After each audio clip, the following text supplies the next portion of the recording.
Hi, this is Caleb with Allied Siding and Roofing. Today I'm going to show you how to install some corner trims, some window trim, and I'll show you some tips and tricks on how to do the things that we do every day. So today we're going to use MiraTECH trim. It's 5/4 by 6, which means it's a true 1 inch by 5.5 inch. And then we're using some MiraTECH 5/4 by 4, which is 1 inch by 3.5 inch. And we're using James Hardie siding. This is a color called anodized gray. I believe it's not a part of the statement collection. It should be a part of the dream collection, but we're gonna install it for you and you'll see exactly how to do it. To cut the MiraTECH, we're gonna use just a regular wood saw. MiraTECH acts like wood, so we're gonna install it like a wood trim board. And then the James Hardie siding, we're gonna use a Diablo fiber cement blade with just a regular skill saw. And it's really the best way to cut it with a Diablo mirror. It's the best way to install it with a Diablo fiber cement blade. A lot of the other blades we've used, they don't really last long. And with a Diablo blade, you can cut almost an entire house worth of siding off of one blade. And just with a generic like a size house like this. There's a few things I'm going to show you today about the equipment and whatnot that you spend a few extra bucks in the beginning, but it makes sense in the long run because you create problems for yourself if you don't use the right stuff. And so we're going to try and avoid problems and do it the correct way. James Hardie siding, so it comes in different profiles of exposure.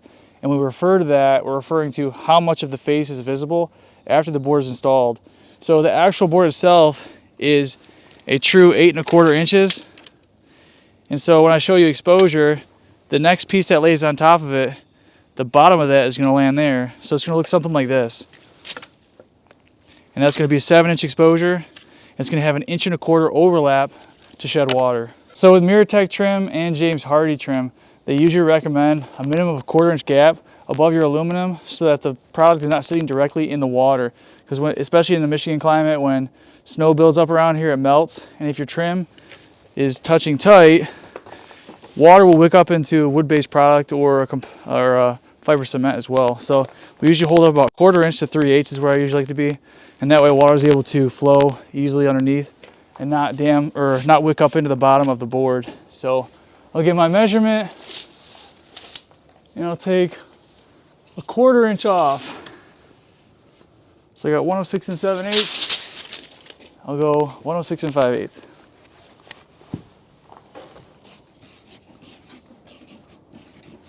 And then I got to do the other side as well, so I might as well get them both and cut them at the same time. There's always a little bit of out of level with foundations and whatnot, so we'll make up for it with our siding. We'll make it look nice and level. This is a common problem that people that do this every day run into. Your tables get jacked up, so I have to adjust my table to make sure it's actually a true 0. And I already have it marked on here, so I can see it, but usually I just use a speed square to do that. It's what happens when you use the tools every day. They get beat up and the tables get out of shape a little bit.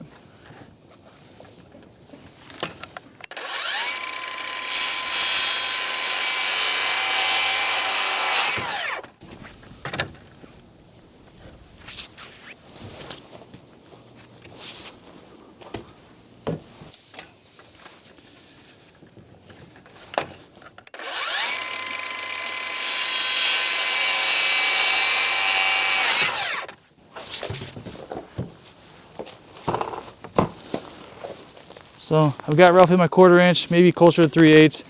And one thing is I'm installing my side trim. My face trim is going to cover that. So I want to make sure that I'm flush on the bottom, flush or even slightly proud of the corner so that it all finishes out nicely. And with MiraTECH, I want to shoot about 2 nails every 16 inch on center. So get 2 in the bottom. I usually check it with a speed square, or you can use any sort of straight edge. Just make sure that you're kind of keeping a consistent edge. And you'll notice with a lot of corners that they're not always perfectly straight. So you sometimes have to bend the trim a little bit to make it all come together nicely. And to save some time, I just tack this together. I'm gonna get a measurement on my corner trim and then or my front trim. And then I'll nail it all off together. That way I can kind of float it back and forth to make sure the seam stays nice and even. Because if you over nail one side and the wall has a little curve in it, you might run into a situation where you can kind of see the wave of the wall. So sometimes I'll pin it, put the other piece in, pin it, and then kind of work them together.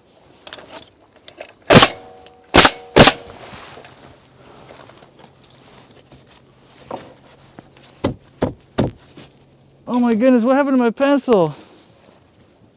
Ugh! This is the second time it's falling out now.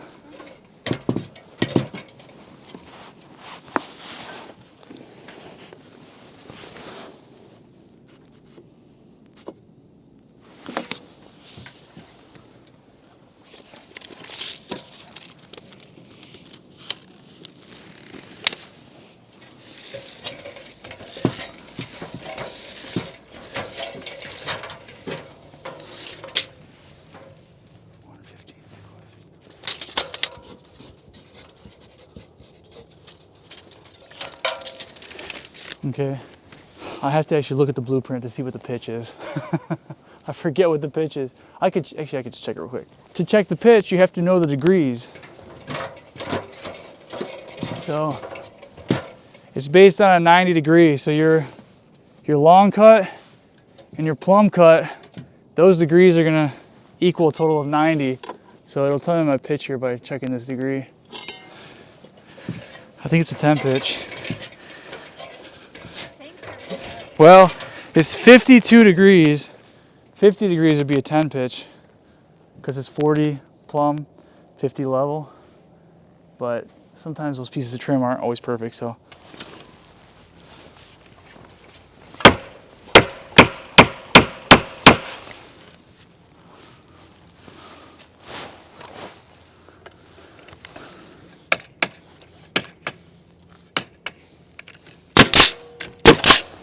Once again, I'm gonna pin it at the top and the bottom, and then I'll kind of work my way through the middle. You can do it either way.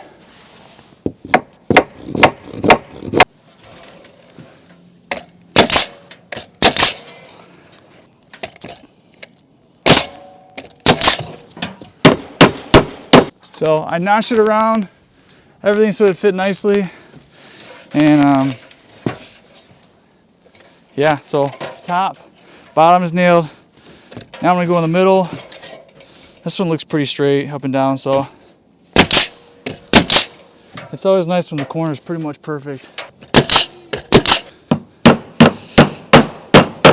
I already moved it in, but sometimes when we're installing trim, you know, if the wall is a little wavy or warped, it's hard to get the trim to run tight.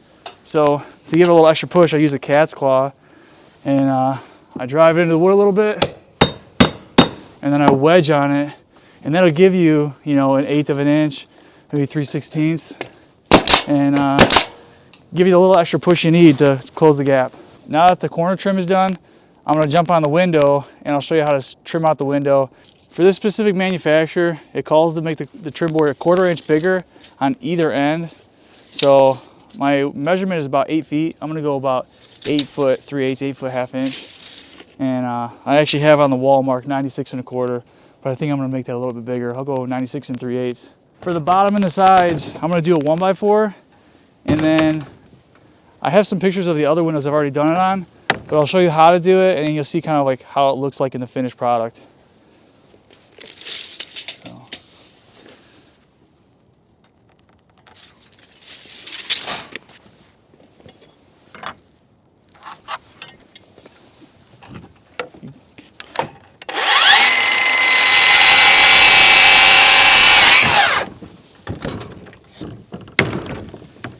And one thing I do, this is a really small detail, but this stuff is fairly, when you get towards the end cut, it wants to snap off and break off weird. So you might notice as I'm cutting and I speed up at the end because I'm holding it up and the boards are gonna pop apart. So I just speed through it so it doesn't snap on me. Camera girl, can you hold the other end? So that pencil line should be showing past the window trim. Okay, so 1/4 inch is what this window manufacturer calls for as gapping, and it says to fill the gap with caulk. Oh no, my gun jammed. Don't tell me I'm missing it or whatever. I can use a framing nail. So I'll take it over to the table. The gun's jammed. It's the piston got jammed with a nail. It probably hit something behind the wall that was metal, and so it caused the nail to kind of like curl up on you and snap off. So I'm gonna use a framing nail. This is a thick framing nail, or you can use a nail punch. Anything that can fit in the shaft of the gun. Okay. I drove the piston back. That piece fell out, so I should be unjammed. Good there? Yep. Okay. You're good there.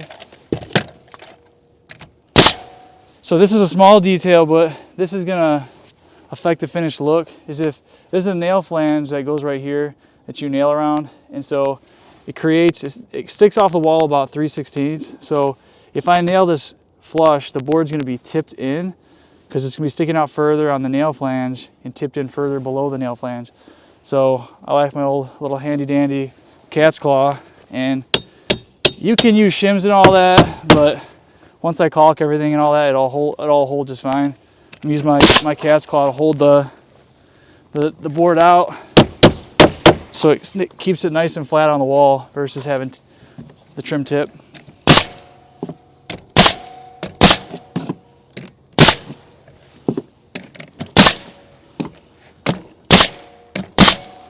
Some guys will spend the time to shim it, but individualing every one of these nails or shimming every single one would take quite a lot of time. So you can see why I do it the way I do it. So with any product that you're going to really install almost that exists, other than maybe the exception might be vinyl, but even vinyl, you want to nail it above your window with a certain amount of tolerance. So when I'm going to run my trims on the side, I'm going to measure from the top of the window to the bottom, because my trim's going to come all the way to the bottom. But then when I'm going to add a 1/4 inch at the top, because they really would like you to have about a 1/4 inch minimum relief off the top of the window, so that when snow or water is sitting up there, once again, it's not wicking up into the bottom of the board. There's enough airflow and gap for the water to fall off without getting stuck. So I'm just going to pull down from the top, and you know, different windows are different, so you might actually be able to see on some windows where you're pulling from, but for these specific windows, it's pretty flat up there. And I'm just going to pull my measurement. My measurement is 76 inches. I'm going to go 76 1/4. Same thing, 76 1/4. All right, let's get to cutting. So I'm flush on the bottom here, sticking a 1/4 inch above. I'm gonna nail this off.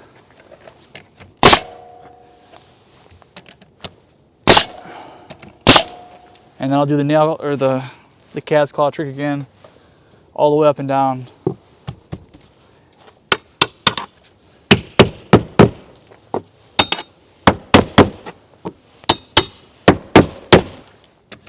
This is the next wall, so now I can get a head start.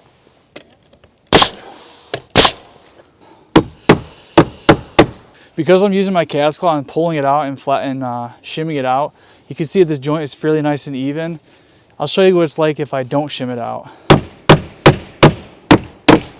So if I don't shim it out, it pulls the trim away, and then this one's already nailed off pretty good, but this board would normally be tipped more like this. And so then it just doesn't look really good. It looks kind of shoddy.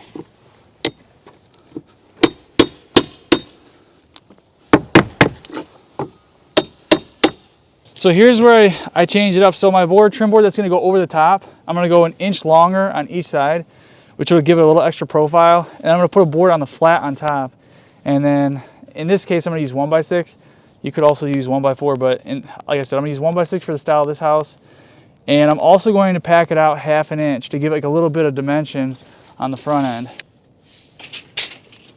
So my measurement is 103 5/8 inches. So I'll add 1 inch on this side, 1 inch on that side. So it's 105 5/8.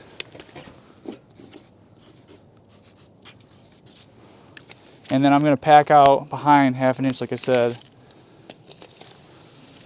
I'm going to go 5 1/2 inches up so I can match my trim board that's going on there.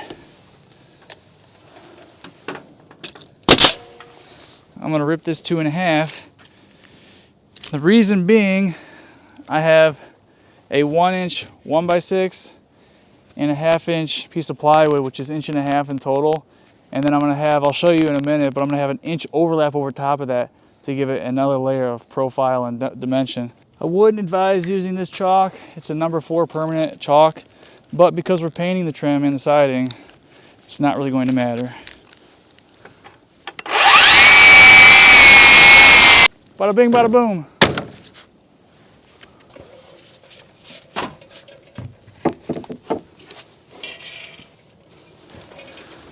One inch on either side. I'm just gonna put one nail in it just to hold it.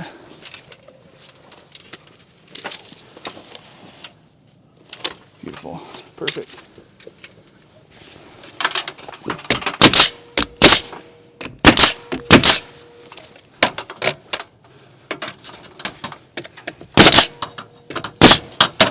Just trying to make sure all my nail heads are sitting flush. So when it's painted, you don't see a bunch of nail heads popping out everywhere. And I ripped it at 2.5, but for my flashing sake, I'm actually going 2 5/8.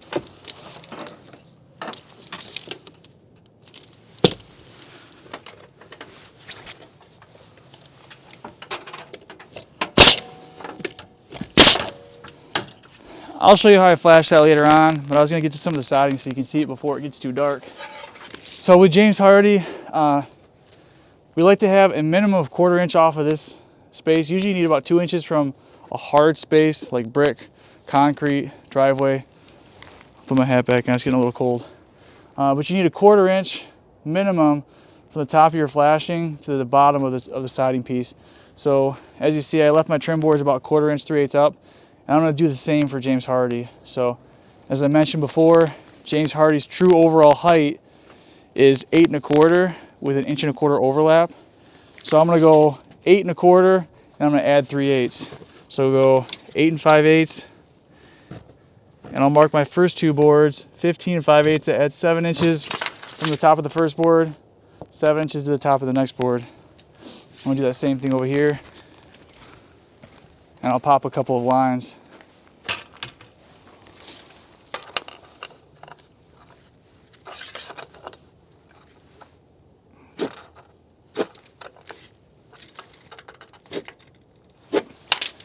Before I started the job, I gave myself a reference line around the entire perimeter of the house so I could keep all my corners from one side to the other matching, and I can show you that in a minute. But if you're siding, you really don't want to get too far from one piece of siding to the next, especially when you reach about eye level, because it's really obvious at that point if one piece of siding is sticking like 3/4 of an inch or 1/2 an inch below the other. One other thing I'm going to do before I side is I'm going to mark all my studs. So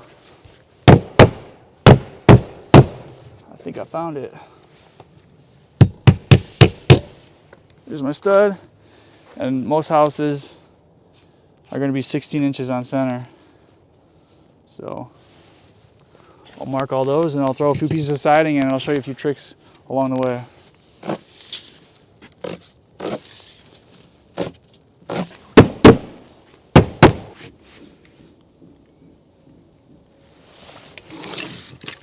There's one right there.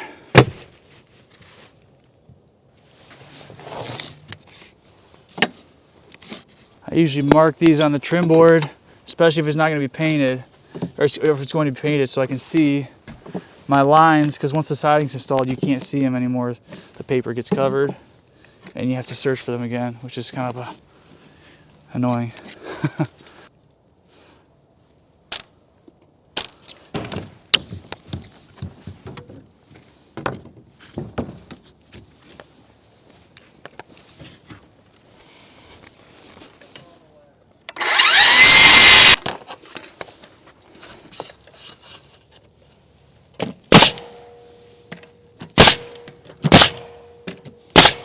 So the reason we put this piece in is to kick out the first board, because as boards are going in, they're going to lay on top of each other, and so they're going to be tapered on an angle.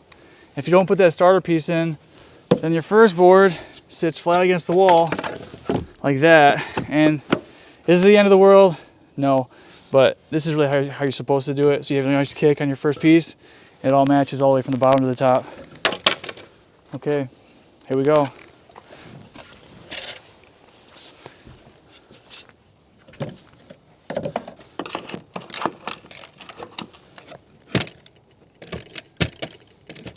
Trying to keep that 1/4 inch 3/8 gap all the way down. And if you'll notice, like right at the bottom, these are pretty much flush. What you never want is you never want your siding sticking below the corner board. It looks kind of chintzy.